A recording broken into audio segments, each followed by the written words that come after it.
In today's episode, we are going to be talking about bodybuilding, particularly bikini competing, fitness model, mainly for female competitors. I'm going to be discussing things that you should know if you're thinking about competing, the reality of competing, and just some expectations going in if it is something that you're thinking about doing in your life. So enjoy this episode, and again, any questions, feel free to email me. So it's become a common thing these days, more and more common, that everyone wants to compete, everyone wants to get on stage, and a lot of females out there want to have this fitness, bikini body, whatever you want to call it, but a body that represents a fitness model. So this shredded, lean physique that you see on stage, and a lot of people are now wanting to compete. I remember when I got into competing, it was about 6 years ago. And for me, the reason being that I wanted to compete was that I looked at these women's physiques on stage. There wasn't many people competing at the time. It was quite a new sport. And I really liked the look of that physique, and I wanted to test my body and see if it was something that I can achieve and see if I could actually do all right in the sport. I was always a competitive person, and it was just kind of the next step in terms of what I was doing in the gym.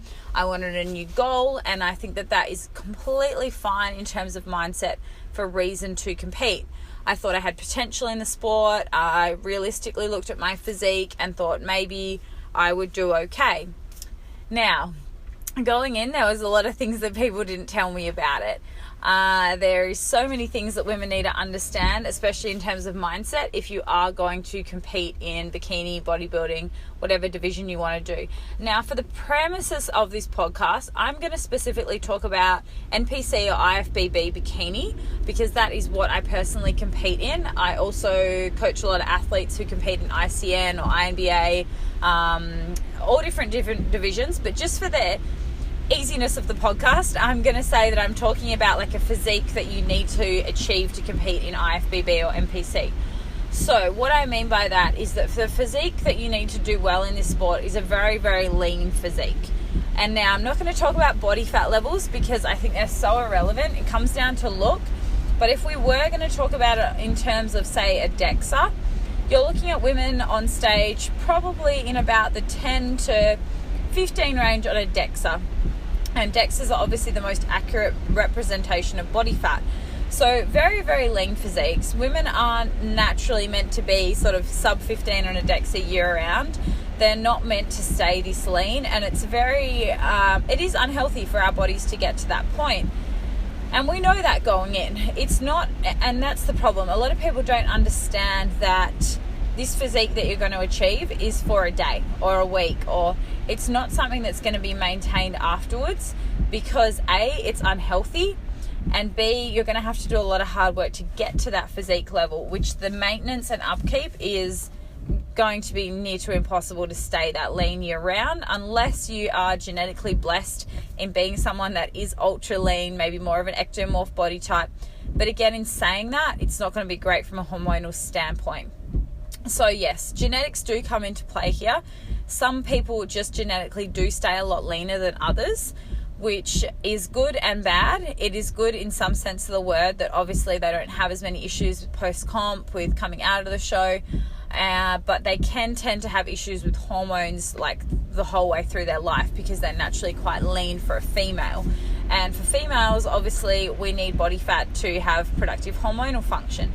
So this is where we get the main bulk of the problems. Unfortunately, females compared to males have more sensitive hormones, meaning that we have to get a bit fatter to have good hormonal function in terms of year-round status, because our bodies aren't primed to be this lean. Our bodies are primed to produce children. That is what we're on this planet to do, whether we like it or not. So by all means, if you're a female that by no intentions has intentions of having children one day or going down that route, you probably don't need to worry as much about these certain issues with competing. But for me, that's what sparked my concern. The first couple of years I competed, I went off the pill when I started competing, and I'd always been on the pill for the last few years before that. And I stayed lean, pretty lean, I would say, for 2 years straight. I wasn't comp standard year round, but I was probably going, maybe 10% on a DEXA, and then maybe pushing up to 15% in my off season. So I really was still ultra lean. I didn't get my period for over, I think, 2.5 years of those shows back to back to back. And things started to suffer, but I kind of ignored them. I ignored the fact that my hair was thinning, my skin wasn't great, I had pretty low energy all the time. I just kind of thought that that was normal after a little while, and I got used to staying in that mindset of feeling like that was the normal, how I was supposed to feel. And then I realized things weren't great, and I got a little bit concerned, thinking, okay, well, I don't have my period. Am I going to be able to have children? Is my ovulation going to come back? And I went to a doctor and a hormonal specialist, endocrinologist, and they said, look, you don't need to be concerned as long as when you gain a bit of body fat, it comes back.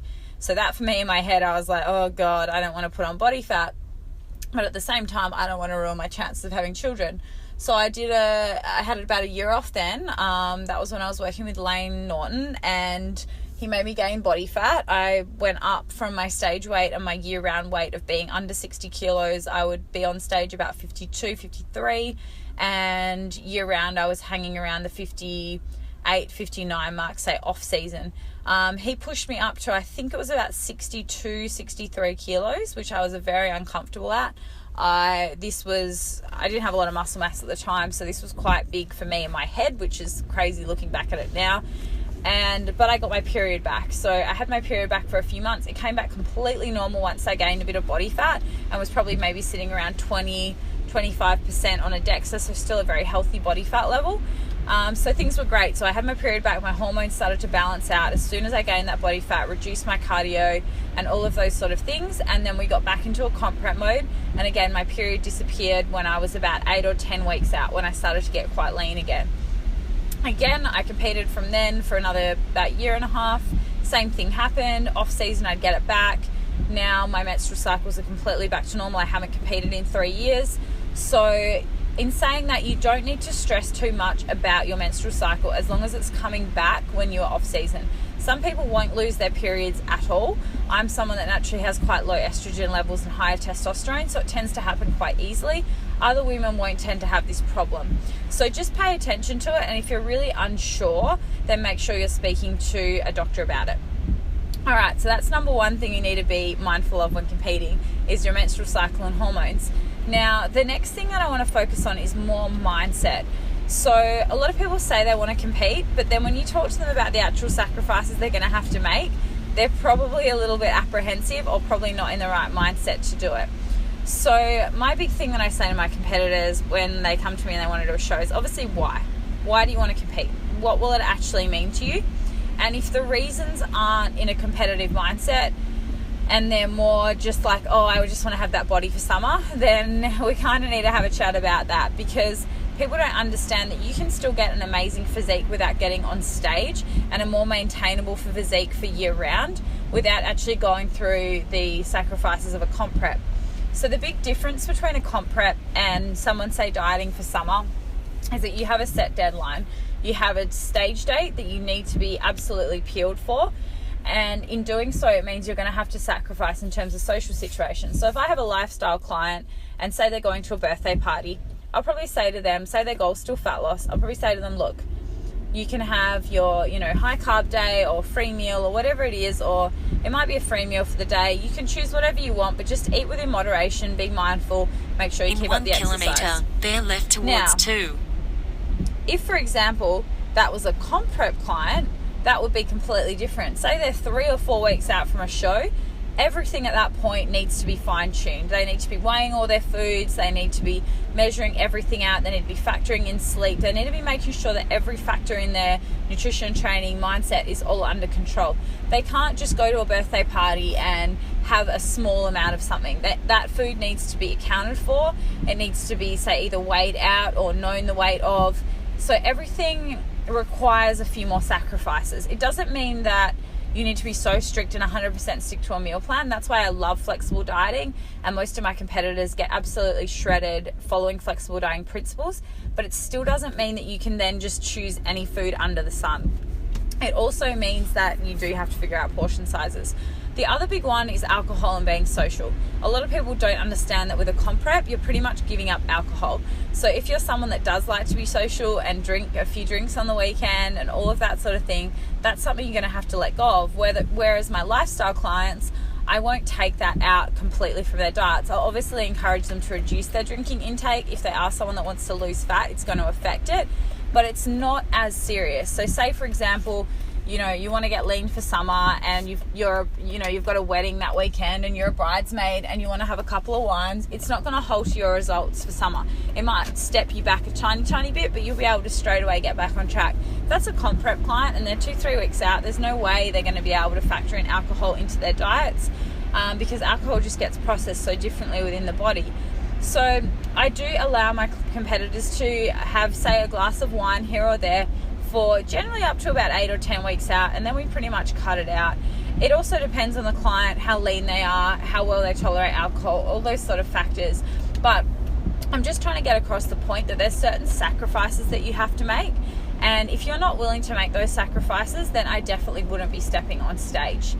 The other big one is the fact that you're going to have to prioritize your prep over a lot of other variables in your life.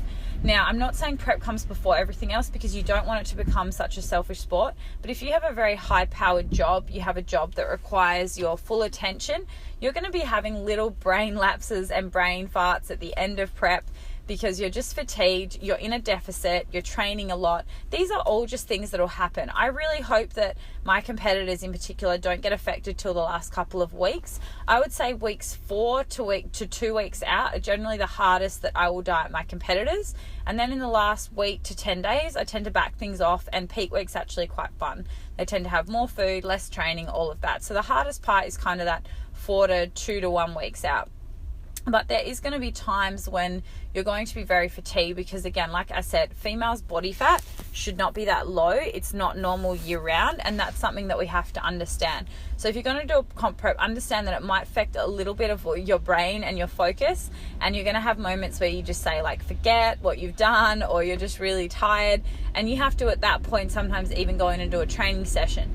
So you're going to have to be someone that doesn't crack under pressure, that can push through those hard days, that's really dedicated to the end goal. So comp prep is by no means for everyone. I encourage probably 90% of my clients to not compete. I never push someone into a prep. Now, the other big thing that we have to understand is realistic expectations. This is a big one. So a lot of women will look at photos of girls on a stage and go, oh my God, I want that physique. If I do a comp prep with a coach, that's the physique I'm going to get. That is not the case at all. Just because you're paying someone to prep you, it doesn't mean that you're going to exactly look like someone else that you aspire to. You're going to look like how your body specifically is going to look at its leanest. So that's what you need to understand as well. If you don't have enough muscle, you're not going to just magically grow muscle overnight. So if you go to a comp prep coach and you say go to them 16 weeks out and you tell them that you want to grow some glutes and that you want to get leaner and you want to do all these things in 16 weeks, there is no possible way that that's going to happen. All someone can do in 16 weeks for a comp prep is really get you lean. They don't actually have enough time to build muscle. So what you want to think about is go to a coach. This is what I tend to tell people to do. Approach a coach a good 6 months out from a show and say to them, even a year, 6 to 12 months out, and say, look, this is where I'm at now. Send them some photos of your physique and say, when do you realistically think I could get on stage and what would I need to work on? Some people have amazing genetics and amazing shape and they've been training for years and they're pretty much ready to get on stage. They just need a diet. And if I get a person like that, that's fantastic. But sometimes I'll get someone that's maybe been training a little bit, but they've never really focused on isolating their glutes or the lateral delts and all the important body parts for bikini training. So I might say to them, okay, look, we need a good 6 months to a year to grow a foundation base, to build some muscle mass, to bring your metabolism up. And then after that, when we're in a good position, then we'll commence your comp prep. Because again, the prep part is about the deficit, about the dieting, and it's very, very hard to build muscle when you're in a deficit. You can sometimes for the first, say, week to a month, depending on where you're coming from, but generally speaking, the goal of a deficit isn't to be putting on muscle mass. So that's what we need to understand, especially as a natural athlete I am talking about as well. I will always talk about natural competitors when I'm talking about female clients also. I only tend to prep natural athletes. So these are all the things that we need to understand. Realistic expectations. What will your body look like once it gets lean? Will there be certain body parts that you need to bring up first? That is something really important. You don't want to have unrealistic expectations. And the first comp, you're generally not going to look, how you often see yourself looking in your head. Then you might go away from the drawing board, have a year off, and come back to it. Otherwise, some people straight off the bat are going to look amazing if their bodies are ready to compete. Generally, people that are a couple of years older, maybe been lifting for a few years and have a good foundation of muscle mass. All right, the next thing to understand with comp prep is finances. People forget how expensive it's going to be to do a show. They think it's going to be fun, but if you're really not in there for the right reasons, you're going to be in for a rude awakening when you see how financially expensive it is. So the big things that you've got to remember is, number one, pay for a good coach. Do not skimp on coaching. If you skimp on coaching, that is your whole bread and butter there. Okay, so don't waste your money on a bikini if you can't afford a good comp prep coach, because you're going to have a bad time. At the end of the day, I've always looked at it in the sense that I always want the best from a coach. That is why I got coached by people like Layne Norton in the past, other amazing coaches, because I truly believe that the most important thing is hiring the right coach for you, the one that can get you looking in your best physical condition, and also someone that's going to be brutally honest with you and also in contact with you. Someone that's not going to give you a cookie cutter plan, someone that's not going to give you the same plan as the other girl on the team. Anytime someone has like a massive team of competitors, that's a red flag for me. So I would always ask that coach, how many people are you coaching for this season of shows? If they say more than about 10, 15 competitors, then you're probably not going to get that one-on-one time that you really need and or customized plans. So for me personally, I like to prep about 5 or 6 competitors for a single show. That is kind of my max, and that is what I tend to focus on. So make sure that you understand all these variables when you are looking for the right coach out there. You're also asking them what their methodologies are and what they believe in, and then making sure that aligns with your goals and also your mindset. Now, finances. So if you're chatting to a coach, depends whether you're going to work with them off season or not. What I tend to do is discount my coaching a little bit for my clients I've worked with in the off season when they come into a prep. But generally speaking, if you're looking at say like a 20 or 24 week prep, you're going to be looking at a few $1,000s in coaching for a good coach. And that's not including any personal training sessions. So that's generally for your diet adjustments, your training adjustments, or your customization, coaching calls, posing, all of those sort of things. Every coach is going to be different, but that is what you're going to be expected to pay for that level of service, where you're needing to really check in with a coach every single week, and probably more frequently near the end of prep. I tend to check in with my clients twice a week when we get closer to show date, and then generally every couple of days, and even in peak week, sometimes daily. So they are the expectations of what you can expect for a coach going into a show. And then also, obviously, their honesty is a big thing as well that you want to make sure is there. Now, your other costs going into the show is obviously going to be a bikini. Bikinis are going to range from anywhere from like $300 to $1,000. It depends how much bling you get on them, depends connectors, all of those sort of things. But if you're going to get a bikini, do not buy it just like online and order and expect it to fit. Make sure they've got your measurements, your customization, because you might have put all this money, time, effort into this amazing prep, and then you have this bikini that does not flatter your body and makes your body look worse on stage. And you see it all the time, even the color, the cut, all of that. As a coach, I tend to actually help my girls with that, making sure they're making the right choice. That for me, I believe, is part of the coaching process and why I charge what I charge, because I'm also helping them with presentation, with suit color, with tan, with all these things, makeup that go in on the day. So there is a little bit more money that you're going to be spending there. Then your tan, hair, makeup. Tans are going to be about $100 to $150. You have to get a couple of coats. That's why they're so expensive. And then your hair and makeup on the day will tend to be between $200 and $300. Again, make sure you get someone that's experienced in comp prep, not just your average makeup artist, not just your local hairdresser, someone that actually knows how you should look on stage, because stage makeup is so different. Same with normal tans compared to a stage tan, and you don't want to be the one up there on stage standing out because you're pasty or because your makeup isn't heavy enough or you just wash out on stage. So you're then looking at hair, tan, makeup, another $300-400 on top of your bikini, so about $600. There's another $1,000. And then you want to look at all the little things in between. You're going to obviously need to buy supplements, You're going to need to buy posing shoes. You're going to need to pay for posing lessons potentially, unless it's included with your coach. All these little things, gym membership, if you need personal training sessions, if maybe your form's not great, all of these things that are going to go into comp prep. Now, the one positive thing I will say here is I don't find comp prep that expensive, because I tend to save money on not eating out as much. I will prepare most of my food. I won't tend to be as social during a prep period.